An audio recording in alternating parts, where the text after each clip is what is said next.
اور اولیاء اللہ کا ہو اور یا نبیوں کا ہو، علم غیب یہاں پر جو اللہ تبارک و تعالیٰ ان کو محدود دیتا ہے لیکن اللہ تعالیٰ کا لامحدود ہے، تو پھر ہم یہاں پر یہ کہتے ہیں کہ علم غیب اللہ تعالیٰ کا اور نبیوں کا کتنا زمین آسمان کا فرق ہو گیا۔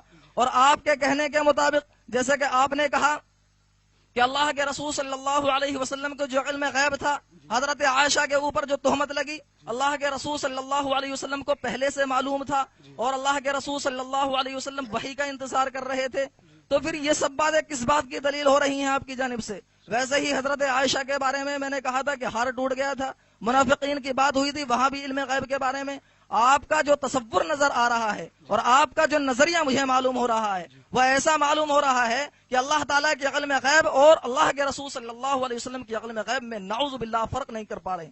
آپ سب نے سنا، حضرت نے کہا حضرت کو ایسا محسوس ہو رہا ہے۔ میں نے اب تک کچھ کہا؟ میرے بڑے بھائی، ہم نے تقریر کے بالکل شروع میں واضح کیا، اگر آپ نہیں آئے تھے، ذاتی اور عطائی کہی تھی، یاد ہے آپ کو؟ اللہ مردوں کو زندہ کرتا ہے، حضرت عیسیٰ بھی کرتے تھے، یہ طاقت اللہ نے دی تھی۔ اللہ ہوا کا ڈائریکشن چینج کرتا ہے لیکن سلیمان علیہ السلام کو اللہ نے دی تھی۔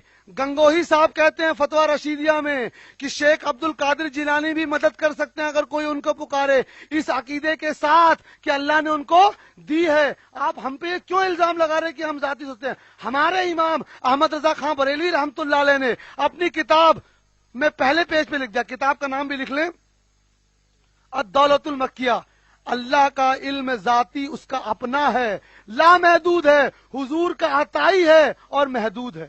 ہم جو چیز کہہ رہے نہیں ہیں وہ ہم کو آپ کیوں مان رہے ہیں بھائی؟ سب ریکارڈ کر رہا ہے۔ سنیے، میں نے کبھی کہا معاذ اللہ کی حضور اور اللہ برابر ہے؟ اور محسوس کا ہم کچھ نہیں کر سکتے۔ حضور بھائی ہنسے مت، دیکھیں سنجیدہ گفتگو ہے۔ آپ کی جو گفتگو ہے جی حضرت، اور وحی کے نازل ہونے سے پہلے جو آپ وہ عقیدہ بتلا رہے ہیں کہ اللہ کے رسول صلی اللہ علیہ وسلم کو اللہ تعالیٰ کے بتانے سے پہلے وہ بات معلوم ہو رہی ہے، تو اس سے کیا بات ثابت ہو رہی ہے؟ میں یہ پوچھنا چاہتا ہوں آپ سے۔ ایک بات حضرت، اللہ کے رسول صلی اللہ تعالی علیہ وسلم کو تمام چیزیں جبرائیل علیہ السلام کے ذریعے نہیں معلوم ہوتی تھی۔ آپ کو ایک دے دوں میں مثال، حافظ لگ رہے ہیں آپ چہرے سے۔ سورہ بقرہ کی جو آخری آیت ہے مشہور، آمن الرسول، کوئی بھی یہاں جتنے لوگ بیٹھے ہیں جا کر دیکھ لیں، کہا جاتا ہے ایک بار وہ جبرائیل کے ذریعے دی گئی، ایک بار اللہ تعالی نے ڈائریکٹ عطا کی ہے۔ جا کے پڑھ لیں کوئی بھی تفسیر۔ دوسرا سن لیجئے بخاری کی حدیث، اللہ کے رسول صلی اللہ علیہ وسلم نماز پڑھ رہے ہیں، نماز پڑھتے وقت اپنا ہاتھ یوں بڑھایا اور کر لیا۔ صحابہ نے پوچھا یا رسول اللہ آج آپ نے نماز میں ہاتھ کیوں بڑھایا؟ فرمایا مجھے جنت دکھایا گیا اور انگور میں نے توڑ لیا۔ یعنی حضور کو بہت سی چیزیں بنا جبرائیل علیہ السلام کے بھی بتائی جاتی تھی، ٹھیک ہے؟ تو یہ جو تھا اس کے لیے جبرائیل علیہ السلام کا آنا ضروری نہیں تھا، حضور اکرم صلی اللہ علیہ وسلم کے قلب مبارک پر بنا جبرائیل کے بھی حقیقت کو اظہار کیا جاتا تھا۔ جیسے جامع ترمذی کی حدیث میں حضور فرماتے ہیں میں سویا ہوا تھا، میرے رب کا دست قدرت میرے دو شانوں کے بیچ میں آیا، مجھے تمام مشرق اور تمام مغرب کا علم دیا گیا۔ یہ بنا جبرائیل کے ہے۔ جب اللہ کے رسول صلی اللہ علیہ وسلم کو بغیر وحی کے آپ کے کہنے کے مطابق حضرت عائشہ کی تہمت کے بارے میں علم ہو چکا تھا، تو اللہ کے رسول صلی اللہ علیہ وسلم وحی کا انتظار کیوں کرتے رہے؟ ارے میں 10 بار اس کا جواب دے چکا ہوں، سنیے آپ لوگ خاموش، آپ لوگ خاموش۔ حضرت اس کا جواب میں دیکھیں لوگوں کو سمجھ میں آ گیا۔ اگر آپ لوگ بولیں گے میں چلا جاؤں گا، اگر آپ بولیں گے میں چلا جاؤں گا، ختم بات ہے۔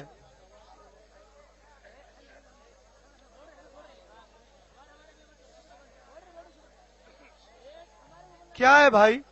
کوپل کے لوگ مجھے بہت دکھ ہو رہا ہے، میں کوپل آپ لوگ کیسا بہیو کر رہے ہیں؟ میں تیسری بار اس جواب کو دہرا رہا ہوں، تیسری بار۔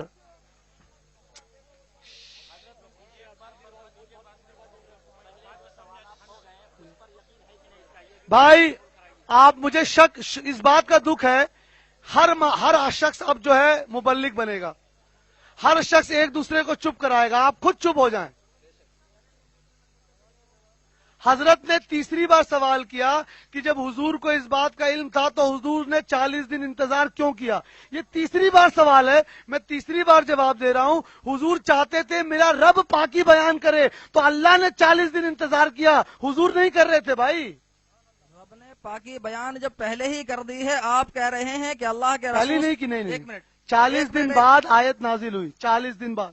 40 دن کے، لیکن آپ سے جو میں نے جواب مانگا تھا، آپ نے جواب میں یہ بات کہی تھی کہ اللہ کے رسول صلی اللہ علیہ وسلم پر کچھ وحی نازل ہوئی ہے جبرائیل کے ذریعے، اور بغیر جبرائیل کے واسطے کے بھی آپ کے اوپر وحی نازل ہوئی ہے۔ جی حضرت۔ تو جب اللہ کے رسول صلی اللہ علیہ وسلم پر پہلے وحی نازل ہو چکی تھی جیسا کہ آپ کہہ رہے ہیں، تو ایسی صورت میں 40 دن کیوں انتظار کیا؟ میں یہ کہہ رہا ہوں، اس کا جواب چاہتا ہوں۔ آرام سے سن لیں، غور سے سنیں حضرت، سنیں۔ جو وحی بنا جبرائیل علیہ السلام کے نازل ہوتی تھی اس کو قرآن کا حصہ نہیں بنایا جاتا تھا، سمجھ لیے بھائی؟ آپ لوگ سنیں گے تو پھر علم کیسے بڑھے گا؟ جو وحی بنا جبرائیل علیہ السلام کے نازل ہوتی تھی اس کو قرآن کا حصہ نہیں بتایا جاتا تھا۔ جب یہ آیات بارات نازل ہوئی 40 دن بعد، تب یہ قرآن کا حصہ بنی۔ سمجھ میں آ گیا؟ لیکن حدیث میں تو وہ لکھی جاتی تھی نا، جیسے کہ ہمارے پاس دو چیزیں ہیں، ایک ہے کلام پاک اور دوسرا ہے حدیث۔ تو اگر کلام پاک میں وہ چیز نہیں آئی تو حدیث میں تو آ رہی تھی نا۔ جی، بہت ساری ایسی چیزیں ہیں جو اللہ کے رسول صلی اللہ تعالی وسلم نے صرف خاص صحابیوں کی دی، حدیث سے ثابت کر رہا ہوں۔ حضرت حذیفہ رضی اللہ تعالیٰ عنہ کو اللہ تعالیٰ نے اللہ کے رسول صلی اللہ تعالی وسلم کو تمام منافقین کے نام بتائے، تو اللہ کے رسول صلی اللہ تعالی وسلم نے ان منافقین کے نام سب کو نہیں بتائے، نہ کسی حدیث میں لکھا گیا ہے، صرف حذیفہ رضی اللہ تعالیٰ عنہ کو بتائے۔ صرف قرآن کی وہ چیزیں ہیں جو پوری لکھی گئی ہیں، خاص علم سب کو نہیں دیے گئے۔ پوچھنے دیجیے ان کو، جیسے مثلاً عمر رضی اللہ تعالیٰ عنہ کے سامنے جب کسی کی موت ہو جاتی تو بولتے حذیفہ کو بلاؤ، معلوم ہے آپ لوگ کو؟ حذیفہ رضی اللہ تعالیٰ عنہ آتے تو کہتے ہیں کہ دیکھو صرف تم کو رسول اللہ نے یہ علم دیا ہے کہ کون منافق تھا، بتاؤ یہ منافق ہے کہ نہیں؟ وہ کہتے ہیں تو نہیں پڑھاتا، بولتے نہیں تو پڑھاتے۔ یہ حدیث میں موجود ہے۔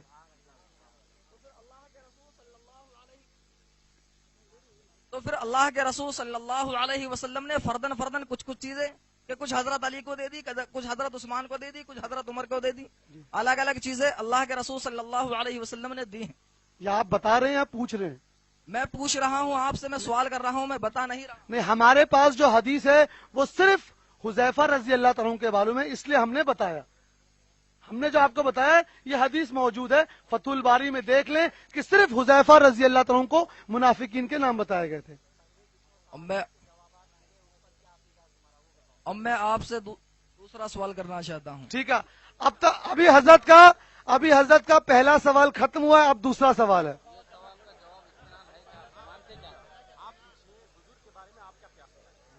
اچھا نہیں، جی حضرت دوسرا سوال۔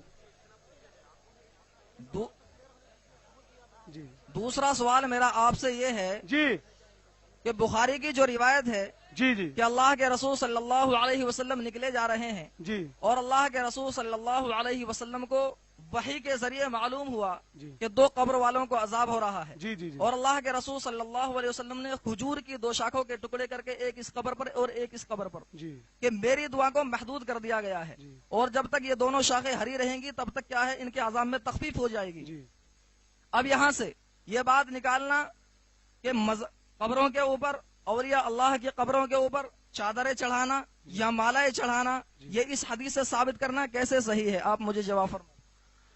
اللہ اکبر، ایک بار درود شریف پڑھیں بھائی۔ جزا اللہ عنا سیدنا محمد صلی اللہ تعالی علیہ وسلم۔ یہ حدیث بخاری شریف میں ہے، اس کی شرح میں امام ابن حجر الاسقلانی شافعی، ملا علی امام عینی حنفی، ملا علی القاری مشکات کی شرح مرقات، مالکی فقہ کے تمام محدثین، حنبلی فقہ کے ابن جوزی، سب کیا لکھتے ہیں نقل کراتا ہوں۔ کہا نا یہ آپ نے کیسے استدلال کیا؟ یہی تو فضل اللہ چشتی کی ایک بات ہے، کوئی استدلال نہیں، صرف علماء کی قول بیان کرتا ہے۔ سن لیں، یہ ہم نے استدلال نہیں کیا، ایک صحابی نے اپنے انتقال کے بعد وصیت کی کہ جب میں مر جاؤں تو میرے اوپر یہ ٹہنی رکھنا، کیونکہ حضور نے ایسا کیا تھا۔ ابن حجر اس کو لکھنے کے بعد کہتے ہیں تمام علماء اہل سنت کا یہ قول ہے کہ صرف کھجور کی پتی نہیں، کوئی بھی ہری بھری چیز لکھی جا سکتی ہے۔ ایک صحابی نے استدلال کیا تھا۔ اب ہم لوگ تو صحابی کے ماننے والے ہیں، وہابی کے نہیں۔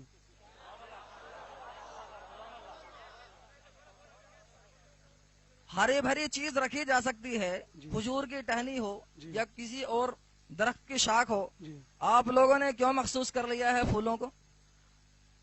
بھائی ہم تو اپنے بھائی دیکھیں، ٹھیک ہے بھائی، رکے بھائی، نہیں آپ پوچھے بھائی، جی جی ٹھیک ہے بھائی۔ دیکھیے پولیس ڈپارٹمنٹ سے بھی لوگ آ گئے ہیں، حضرت کے سوال کا جواب دے دیتے ہیں کہ جب پھول بھی رکھی جا سکتے، نہیں بھائی حضرت کا سوال ہے جب کھجور کی ٹہنی رکھی جا سکتی ہے تو آپ لوگ صرف پھول کیوں رکھتے ہیں؟ ہم حضرت سے وہ کہیں گے پھول ہم اس لیے رکھتے ہیں کیونکہ پھول میں خوشبو بھی ہوتی ہے اور شریعت میں اس کی قباحت نہیں ہے، لیکن کیا کل سے آپ پیڑ پودے رکھنا شروع کریں گے؟ پیڑ پودے نہیں، سنت۔ ارے وہی جو بھی ہری بھری چیز، ٹہنی پتی۔ دیکھیے اگر آپ حنفی فقہ، آپ نے تھانوی صاحب کے نام کے آگے رحمت اللہ لگایا، یعنی آپ حنفی فقہ کے ہیں نا، آپ حنفی فقہ در المحتار دیکھ لیجئے، ہدایہ دیکھ لیجئے، فتویٰ عالمگیری دیکھ لیجئے، بحر الرائق دیکھ لیجئے، المبسوط دیکھ لیجئے، سب میں لکھا ہے کہ کوئی بھی ہری بھری چیز قید نہیں ہے کہ وہ ڈالی ہو۔ اب آپ یہاں سب کے سامنے بول دیجئے کہ میں حنفی فقہ کو نہیں مانتا ہوں تو اہل حدیث ہوں، تو دوسرا حوالہ دوں۔ اپنے آپ کو حنفی کہہ کر آپ ان کتابوں سے نہیں بچ سکتے ہیں۔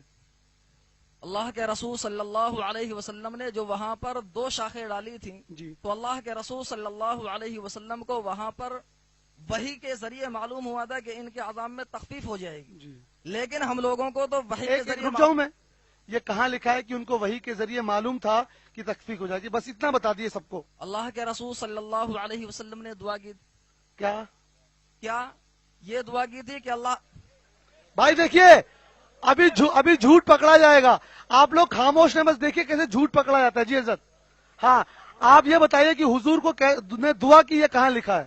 حضور نے دعا کی اور دعا پہ حضور کو معلوم چلا کہ یہ ہری پتی رکھنے پہ عذاب کم ہوگا، یہ مجھے بتائیے آپ۔ سب لوگ ریکارڈ کر رہا ہے بھائی۔ جی عزت، شیخ الحدیث مفتی سعید احمد پالنپوری جی انہوں نے تفسیر کرتے ہوئے یہ بات ہم لوگوں کو بتائی اچھا، کہ اللہ کے رسول صلی اللہ علیہ وسلم جب وہاں پر نکلے جا رہے تھے جی اور اللہ کے رسول صلی اللہ علیہ وسلم کو وحی کے ذریعے معلوم ہوا جی کہ ان 2 قبر والوں کو عذاب ہو رہا ہے، جی تو 2 شاخیں اللہ، ایک کھجور کی شاخ لی اور ان کو چیرا، اور اللہ کے رسول صلی اللہ علیہ وسلم نے ایک اس قبر پر ڈالا، ایک اس قبر پر ڈالا، جی تو اللہ کے رسول صلی اللہ علیہ وسلم کی دعا محدود رکھی گئی جی کہ تمہاری دعا مستقل تو پوری نہیں ہوئی، جی لیکن آپ یہ کام کر دیجئے۔ تب اللہ کے رسول صلی اللہ علیہ وسلم نے یہ کام کیا، ان کے حوالے سے میں یہ بات بتا رہا ہوں۔ آپ سب نے سنا، کسی حدیث کی کتاب کا حوالہ نہیں ہے، ان کے ایک استاد تھے، ان کی استاد کی کتاب کا حوالہ دے رہے ہیں۔ ہم نے ہر جواب حدیث سے دیا ہے۔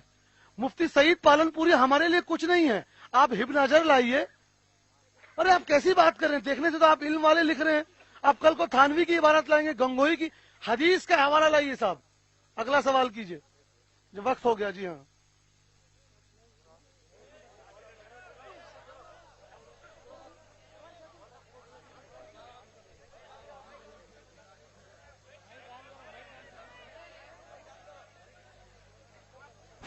ہلو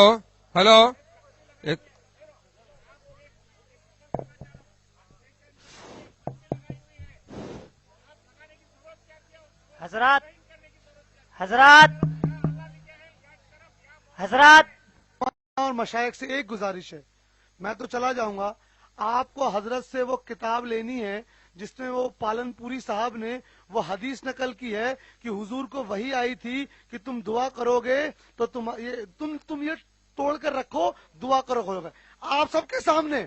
اور اگر یہ نہ دے پائے وہ حدیث تو ان کو سب کے سامنے بولنا پڑے گا کہ میں نے حضور کی طرف ایک غلط حدیث موڑی تھی۔ اگر نہ دیکھ پائے آپ تو آپ نے ابھی حوالہ دیا نا حضرت کی پالن پوری صاحب نے وہ حدیث نقل کی ہے کہ حضور جا رہے تھے تو حضور کو یہ وحی آئی کہ تم اس کو توڑ کر رکھ دو اور دعا کرو. پھر آپ نے کہا میں پالن پوری صاحب کے حوالے سے کہہ رہا ہوں. اگر آپ پورے کوپل شہر والوں کو بول دیں یہ حدیث آپ نہ دکھا پائے تو آپ نہیں یہ لکھ کے دے دیں گے کہ پالن پوری صاحب جھوٹے اور مکار تھے؟ اگر نہ دکھا پائے تو بتائیے، ایک ہی سوال ہم کر رہے ہیں، دیں گے کہ نہیں؟ اگر ارے حضرت ہمارا ایک ہی سوال ہے. آپ نے ایک حدیث کا حوالہ دیا اور کہا یہ میں پالن پوری صاحب کے حوالے سے دے رہا ہوں. میری ایک چھوٹی سی گزارش، آپ نے اتنا کچھ کہا، میں نے کچھ نہیں کہا. میری ایک گزارش، آپ پورے شہر کے کسی بھی مشائخ کو پالن پوری صاحب کی اس حدیث کو اصل حدیث کی کتاب سے لا کے دکھا دیں. اگر آپ دے دیں گے تو الحمدللہ ہم آپ کے شکر گزار ہوں گے کہ آپ نے ایک حدیث میں ہمارا علم اضافہ کیا. لیکن وہ حدیث اگر نہیں ہوگی تو کیا آپ یہ مانیں گے کہ پالن پوری صاحب نے حضور کی طرف ایک جھوٹی حدیث مڑی؟ ایک چھوٹا سوال ہے، ہاں یا نا؟ پہلے بھائی ان کو بولنے دیجیے، وہ بہت خطرناک سوال ہے. اب میں ابھی یہاں پر اتر پردیش سے یہاں ہوں.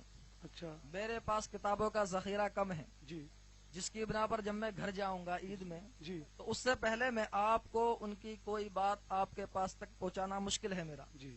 کیونکہ جب تک میں وہاں نہیں جاتا میرا ان کی کتاب اور ان سے رابطہ نہیں ہوتا. اچھا پالن پوری صاحب کی اس کتاب کا نام بتا دیجیے، میں خرید لوں گا. پالن پوری صاحب کی کتاب کیا، میں ان کے درس میں بیٹھا ہوا تھا اور انہوں نے اس طریقے کی تشریح کی ہے جو میں نے آپ کے سامنے بتائی ہے. بس ٹھیک ہے، لے لیجیے مائک بھائی، کلیئر ہو گیا.